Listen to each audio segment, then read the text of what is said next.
Good morning दोस्तों। इससे पिछले लेक्चर में हमने टेंस का प्रेजेंट इंडेफिनिट के बारे में पढ़ा था। आज हम उससे आगे बढ़ते हैं। तो आज हमारा टॉपिक होगा प्रेजेंट कंटिन्यूअस।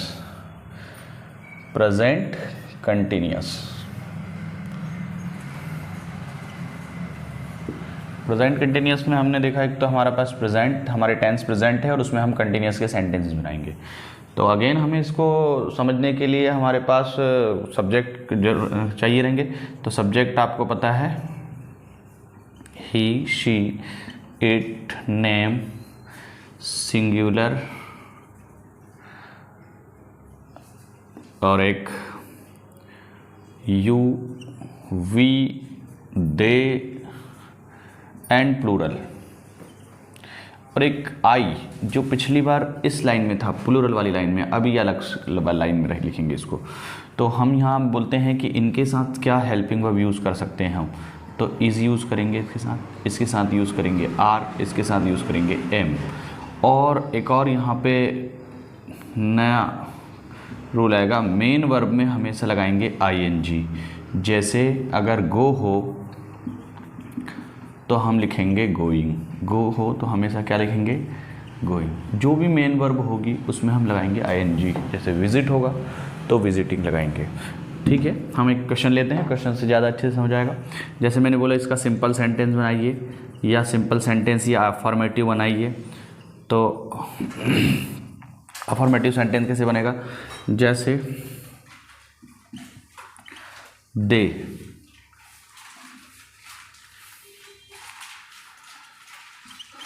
Learning English. ठीक है, लर्निंग आ गया और यहाँ सेंटेंस के बाद कोई क्लू नहीं है कि ये प्रेजेंट का है या पास्ट का, तो हम इसको प्रेजेंट का मानेंगे। हमने देखा मेन वर्ब में आईएनजी, मेन वर्ब में आईएनजी है तो हम इन सब्जेक्ट के साथ इज लगाते हैं। अगर प्लूरल वाले सब्जेक्ट हैं तो आर लगाते हैं और अगर आई है तो एम लगाते हैं। तो हम सिर्फ देखेंगे सब्जेक्ट कहाँ है, सब्जेक्ट कहाँ है प्लूरल में, प्लूरल में है तो हम यहाँ लगा देंगे सीधे आर। तो ये हमारा simple sentence, they are learning English. Okay, इस ये थोड़ा इजी पड़ेगा। नेगेटिव कैसे बनाना है, तो आर नॉट लगा देंगे, they are not learning English. Okay, इसका एक इंट्रोगेटिव बना देते हैं। इंट्रोगेटिव बड़ा सिंपल, हेल्पिंग वर्ब को पहले ले आए, आर दे लर्निंग इंग्लिश। ठीक है, क्वेश्चन मार्क लगा देते हैं, है ना, नॉट हटा देना है क्योंकि सिर्फ इंट्रोगेटिव है।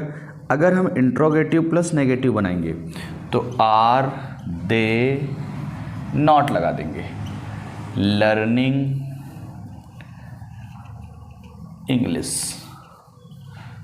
ओके, तो ये हमारा था कंटिन्यूअस। कंटिन्यूअस में अगर हम एक और एग्जांपल लेते हैं सब्जेक्ट चेंज करके, यहाँ मान लो हम सब्जेक्ट एक बार 1 मिनट के लिए आप इसको थोड़ा देखिए वीडियो रोक के कि क्या किया है, कैसे किया है। अगर कोई क्वेश्चन हो तो आप हमें कमेंट्स में बताइए। आगे देखते हैं, एक अगला एग्जांपल लेते हैं अपन। यहाँ लर्निंग ही रहेगा। मान लो सब्जेक्ट हो जाता ही, क्या हो जाता सब्जेक्ट ही, मैं हर जगह ही कर देता हूँ।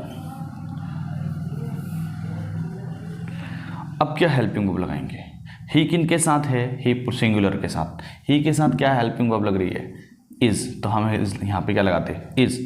ही यहाँ आर हटा देते, यहाँ क्या लगाते हैं अपन, इज। यहाँ आर हटा देते, यहाँ भी क्या लगा देते, इज। यहाँ आर हटा देते, यहाँ भी क्या लगा देते, इज। कैसे डिटरमाइन, तो जो हेल्पिंग वर्ब है वो डिटरमाइन हो रही है सब्जेक्ट से। कैसे डिटरमाइन हो रही है, सब्जेक्ट से। हमारा कौन सा सेंटेंस है प्रेजेंट कंटिन्यूअस का कैसे पता चल रहा है, मेन वर्ब में आईएनजी से। तो मेन वर्ब और सब्जेक्ट मिलके डिसाइड करेंगे कि कौन सा सेंटेंस है, ये ध्यान रखना है हमें। तो एक क्वेश्चन और लेते हैं हम, ये भी आप नोट कर सकते हैं। अगेन एक क्वेश्चन लेते हैं हम।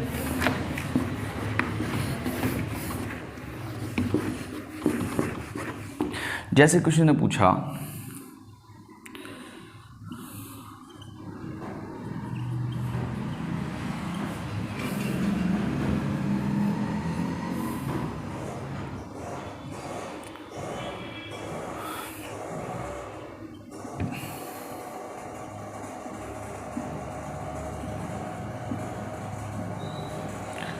स्लोली। अब हमारे पास ऑप्शन आया वॉक, वॉक्स, वॉकिंग।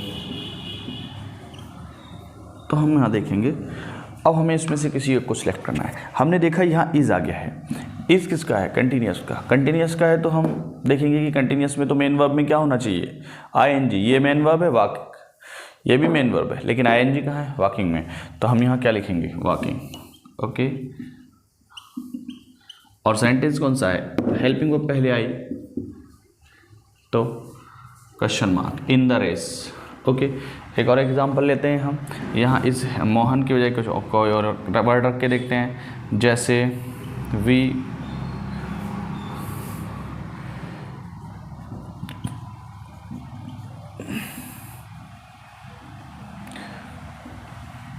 बताइए, इज आएगा, आर आएगा, एम आएगा कि नन आएगा? क्या आएगा? हमने देखा वी, हेल्पिंग वर्ब कौन डिसाइड करेगा? मेन वर्ब में आईएनजी है, सब्जेक्ट डिसाइड करेगा कि कौन आएगा, हेल्पिंग वर्ब कौन आएगा। सब्जेक्ट कौन किन के साथ है? प्लूरल वालों के साथ। तो क्या आएगा? आर। तो हम लिखेंगे we are not addressing you. तो इस तरह से हमारा ये कंटिन्यूस खत्म होता है। आगे हम देखते हैं परफेक्ट। प्रेजेंट कंटिन्यूस के बाद हम देखते हैं perfect, present perfect. Helping verb again same रहेगी। आई जो अलग चला गया था, आई आ जाएगा यहाँ पर। इनके साथ सब्जेक्ट सेम रहेंगे, सॉरी। अब हेल्पिंग वर्ब हम देखें, इनके साथ लगेंगी हैज़ हेल्पिंग वर्ब, इसके साथ लगेगी हैव। ओके, साथ में मेन वर्ब में जो अभी आईएनजी लग रहा था, यहाँ पे लगेगा थर्ड फॉर्म। कौन सा फॉर्म लगेगा? जैसे अगर किसी ने लिखा गो तो लिख देंगे उसका गोन।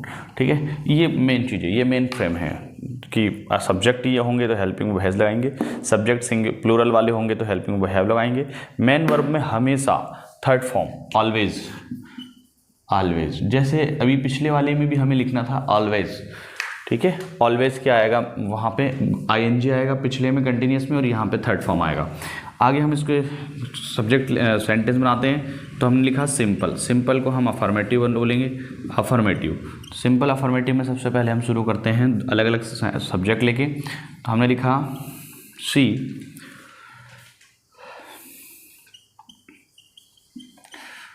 वर्कड,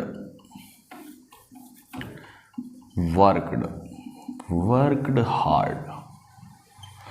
अब यहाँ पे आ गया कि बताइए आप हैज़ लगाओगे कि हैव लगाओगे? वो हमने देखा कि सी हैज़ है और सी हैव। यहाँ देखते हैं सी किसके साथ है? सिंगुलर के साथ। तो हमने यहाँ लगा दिया सी। कैसे पता चला? यहाँ देखा मेन वर्ब, मेन वर्ब में क्या लगा हुआ है? Third form. मेन वर्ब में जब थर्ड फॉर्म रहेगा तो हम क्या करेंगे? हैज़ लगाएंगे या हैव लगाएंगे। अब हैज़ लगाएं, हैव लगाएं, कौन डिसाइड करेगा? सब्जेक्ट डिसाइड करेगा। हमें ये वाली लाइन पता होना चाहिए कि सिंगुलर के साथ कौन कौन आ रहा है, प्लूरल के साथ कौन कौन आ रहा है। दोनों लाइनें हैं, सिंगुलर वाली लाइन, प्लूरल वाली लाइन। तो ये डिसाइड करेंगे कि कौन सी हेल्पिंग वर्ब है। ओके, इसका नेगेटिव बना लेते हैं। नेगेटिव देखिए, नेगेटिव सिंपल रहता है, सी has not worked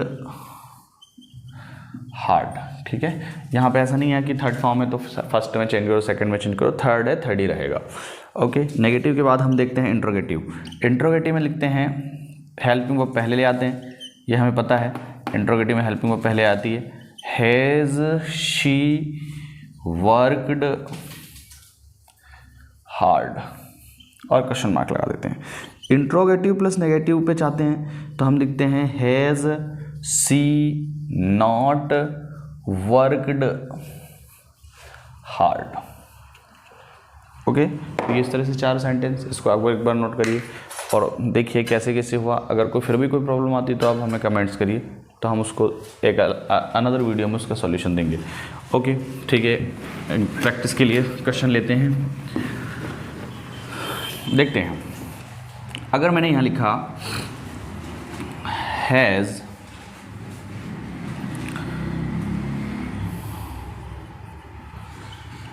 Shyam dash dash dash Agra. Okay, अब यहाँ पे दे दिया विजिट, अब दे दिया विजिट, विजिटिंग और एक ऑप्शन और दे दिया विजिटेड। तो हम यहाँ पे देखेंगे, पहले हेल्पिंग वर्ब पहले आ गई, समझ गए कि ये इंट्रोगेटिव सेंटेंस है। हमने देखा है श्याम, क्या लगाएं, हेल्पिंग वर्ब कौन सी है, हैज़ और हैव, प्रेजेंट परफेक्ट की हेल्पिंग वर्ब है, मतलब मेन वर्ब क्या आना चाहिए, थर्ड आना चाहिए, थर्ड फॉर्म में आना चाहिए। कौन सी मेन वर्ब है जो थर्ड फॉर्म में है, विजिटेड, तो हमने इसको लिख दिया विजिटेड। ओके, आया समझ में। हमें हेल्पिंग वर्ब देख के मेन वर्ब लगाना है। अगर मेन वर्ब दी हुई है, हेल्पिंग वर्ब पूछी, तो मेन वर्ब देख के हेल्पिंग वर्ब लगाना है। हेल्पिंग वर्ब सब्जेक्ट के ऊपर भी डिपेंड करेगी। ओके, एक और एग्जांपल लेते हैं, जैसे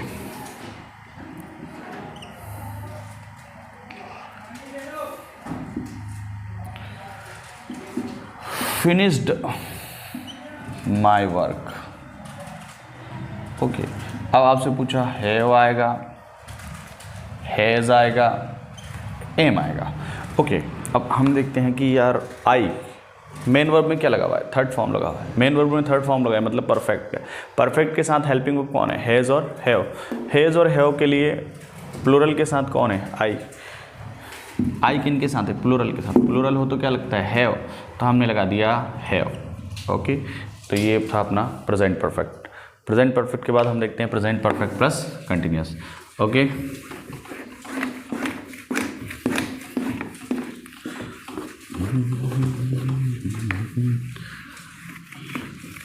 present perfect plus continuous. Present perfect plus continuous में यहाँ पे हम देखते हैं एक बार और जुड़ गया, कंटिन्यूस। परफेक्ट भी है प्लस कंटिन्यूस भी है, आधा वर्क हो चुका है, आधा वर्क बाकी है। तो हम यहाँ पे सेम इनके साथ हैज़ के साथ क्या लगा देंगे, बीन लगा देंगे। हैव के साथ भी क्या लगा देंगे, बीन लगा देंगे। ओके, तो हेल्पिंग वर्ब क्या हो जाएगी, हैज़ बीन और हैव बीन। हैज़ बीन और हैव बीन के साथ एक और काम करना है, मेन वर्ब में आईएनजी लगाना है। ठीक है, तो जैसे गो लिखा, तो जैसे हमने लिखा वर्क लिखा, तो उसका हो जाएगा वर्किंग। ओके ओके, आगे बढ़ते हैं। यहाँ पे दो नई चीज़ आती है, सिंस और फॉर। सिंस और फॉर आता है। सिंस और फॉर में हमें ये देखना है कि सिंस किसके साथ आता है और फॉर किसके साथ आता है। पहले सिंस के बारे में बात करते हैं। तो सिंस आएगा हमारा पॉइंट ऑफ टाइम के पहले। किसके पहले आएगा, point of time. Point of time का मतलब होता है कि टाइम कब से शुरू हो रहा है। जैसे ईयर की बात करें तो हम बोलेंगे कि 2006। टाइम की बात करें तो हम बोले 10 AM। मंथ जैसे, जिससे हमें पता चल जाए कि टाइम डेफिनेट है। टाइम कितना है, डेफिनेट। यानी कि अगर बात करें कि कोई 2006 से पढ़ रहा है, तो 2006 से आज 2020 कितना ईयर हो गया, हम काउंट कर सकते हैं। ऐसे ही हम देखें कि लास्ट लग जाए जिसके आगे, जैसे लास्ट मंडे, जैसे लास्ट नाइट। ओके, प्रीवियस लग जाए,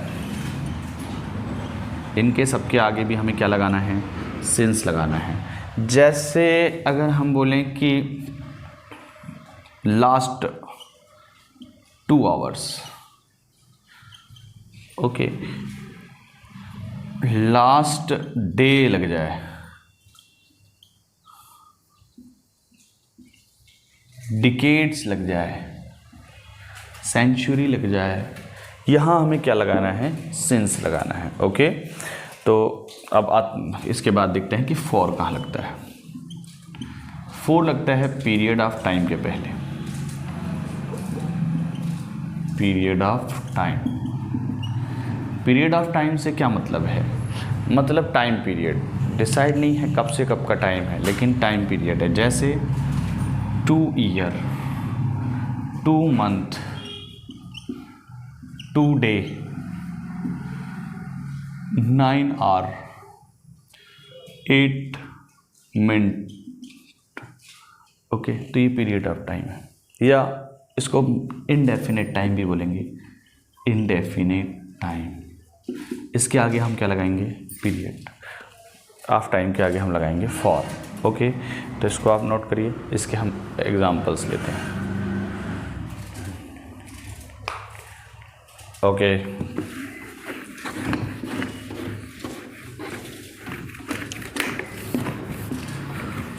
तो हम एग्जाम्पल ले रहे हैं। पहला एग्जाम्पल,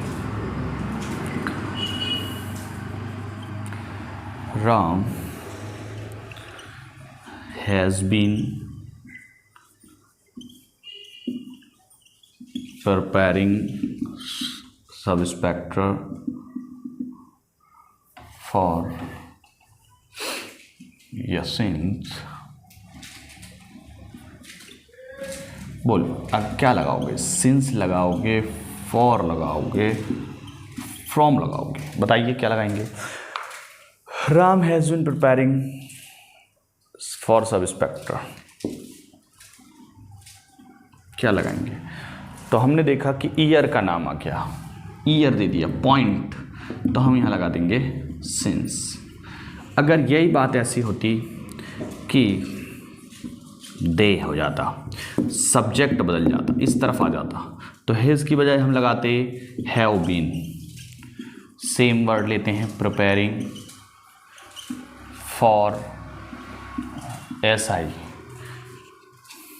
यहाँ से लगाते फॉर। अगर यहाँ पे दे देता 7 ईयर से प्रिपेयरिंग कर रहा है, ठीक है, कुछ ज़्यादा ही ईयर से कर रहा है, चलो कोई बात नहीं, सेंटेंस है। आगे देखते हैं क्वेश्चन नंबर 2, हम देखते हैं आई हैव बीन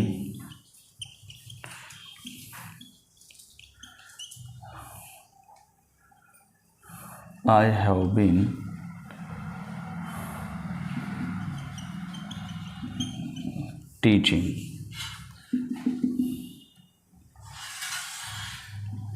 12 ईयर। क्या लगाएंगे? 12 ईयर क्या है? पीरियड ऑफ टाइम है। 12 ईयर पीरियड ऑफ टाइम है, तो हम यहाँ लगा देंगे फॉर। ओके, सिंस और फॉर का एक क्वेश्चन जरूर कहीं ना कहीं आना ही है ना, कुछ चाहे वो सब्सपेक्टरी एग्जाम हो, चाहे कोई बोर्ड एग्जाम हो, तो ये सिंस और फॉर ऐसे सीधे सेंटेंस नहीं देगा, एक पूरा की पूरा पैराग्राफ होता है और उसमें फिल इन द ब्लैंक्स होते हैं, हमें उसमें फिल करना होते हैं। अभी जैसे ही हमारे कुछ ग्रामर कंप्लीट होगी तो फिर हम पुराने ईयर के सब्सपेक्टर के और दूसरे एग्ज़ाम्स के पेपर को सॉल्व करेंगे। ओके, तो आगे हम बढ़ते हैं, ये आप नोट कर लीजिए 1 मिनट।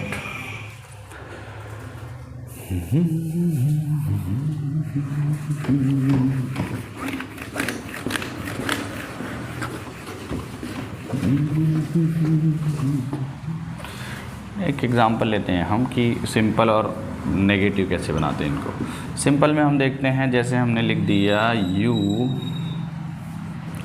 के साथ हमें पता है हैव बीन लगेगा। You have been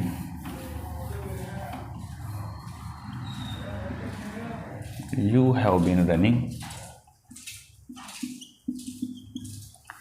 you have been running since 6 a.m. You have been running since 6 a.m. यहाँ पे have been क्यों लगाया हमने? क्योंकि सब्जेक्ट आ गया प्लूरल वाला। ओके, नेगेटिव कैसे बनाएंगे? नेगेटिव बनाने के लिए क्या करते हैं? नॉट लगाते हैं, पर यहाँ नॉट कहाँ लगाएं? तो हम लिखेंगे इन दोनों के बीच में लगाएंगे। You have not been running since 6 a.m. Okay, अब नेगेटिव को इंट्रोगेटिव बनाने के लिए क्या करें? किसको इस तरफ लेके आए? हैव को लाएं कि बीन को लाएं? तो ये सिर्फ पहले वाले पार्ट को ले आएंगे। हैव को पहले ले आए, हैव यू, बीन फिर लगाएंगे रनिंग सिंस 6 a.m. ओके, अब इंट्रोगेटिव प्लस नेगेटिव पे जाते हैं, तो यहाँ नॉट लगा देंगे। Have you not running since 6 a.m. यहाँ भी क्वेश्चन मार्क, यहाँ भी क्वेश्चन मार्क। ओके, तो इस तरह से बनाते हैं सिंपल, नेगेटिव, इंट्रोगेटिव और नेगेटिव। तो ये हमारा प्रेजेंट टेंस के चारों टाइप कंप्लीट हो गए हैं, 4 के 4 हमने बनाए। तो इन सबको आप एक बार वापस से वीडियो को देख के प्रैक्टिस करिए इसके क्वेश्चंस, और कोई बात हो तो हमें कमेंट्स में बताइए। Thank you very much.